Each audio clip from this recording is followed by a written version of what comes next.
আপনার ব্যক্তিগত নাম্বারে একটা মেসেজ আসলো, আপনার নামে ট্রাফিক জরিমানা পরিশোধ করুন এখনই। তার ঠিক নিচে লেখা আছে এখানে ক্লিক করুন, পাশে একটা ছোট্ট লিঙ্ক দেওয়া আছে। এটাই হচ্ছে ফিশিং লিঙ্ক। আপনার মোবাইলে এমন একটা মেসেজ পেয়ে ঘাবড়ে গেছেন? তাহলে একটু ধৈর্য সহকারে ভিডিওটা কন্টিনিউ করার অনুরোধ রইল। আর ভিডিওটা আপনার আত্মীয় স্বজন বন্ধু যারা আছে সবাইকে পাঠিয়ে জানিয়ে দিতে পারেন, অথবা আপনার টাইমলাইনে শেয়ার করে ফ্রেন্ড লিস্টে থাকা সবাইকে সচেতন করার অনুরোধ থাকলো।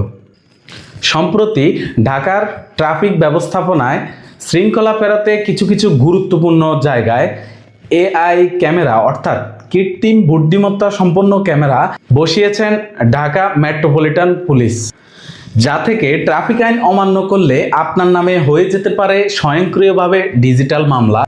সম্প্রতি লক্ষ্য করা যাচ্ছে কিছু অসাধু মানুষ বা প্রতারক চক্র নতুন একটি প্রতারণার ফাঁদ পেতে বসেছে।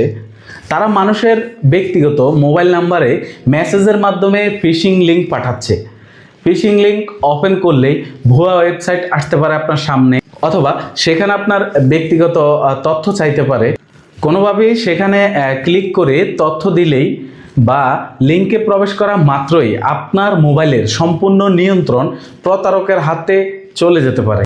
এবার আমি আপনাদেরকে বলবো আপনারা কিভাবে চিনবেন প্রতারকের মেসেজ। নাম্বার 1 হচ্ছে বিআরটিএ ছাড়া অন্য নাম্বার হতে মেসেজ আসবে, মানে ব্যক্তিগত নাম্বার হতে মেসেজ আসবে। নাম্বার 2 হচ্ছে সেই মেসেজের নিচে দিয়ে সন্দেহজনক কিছু ফিশিং লিঙ্ক থাকবে। আর নাম্বার 3 হচ্ছে জরিমানা বা আইনি জটিলতার ভয় দেখাবে আপনাকে।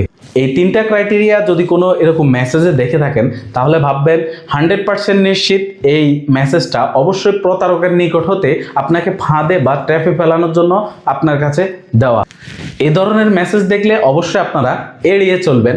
বিআরটিএ অর্থাৎ বাংলাদেশ রোড ট্রান্সপোর্ট অথরিটি থেকে এমন মেসেজ কখনোই পাঠানো হয় না। বিআরটিএ থেকে আপনাকে মামলার অবগতির জন্য হয়তোবা মেসেজ পাঠাতে পারে। এখন কথা হচ্ছে ঢাকার রাস্তায় চলতে চলতেই হঠাৎ করে যদি দেখেন বিআরটিএ থেকে আপনার নামে মামলার একটি অবগতির মেসেজ আসছে, সেক্ষেত্রে আপনি মামলাটি ভাঙানোর জন্য বা জরিমানা পরিশোধের জন্য কোথায় কি করবেন সেটা আমি বলে দিচ্ছি।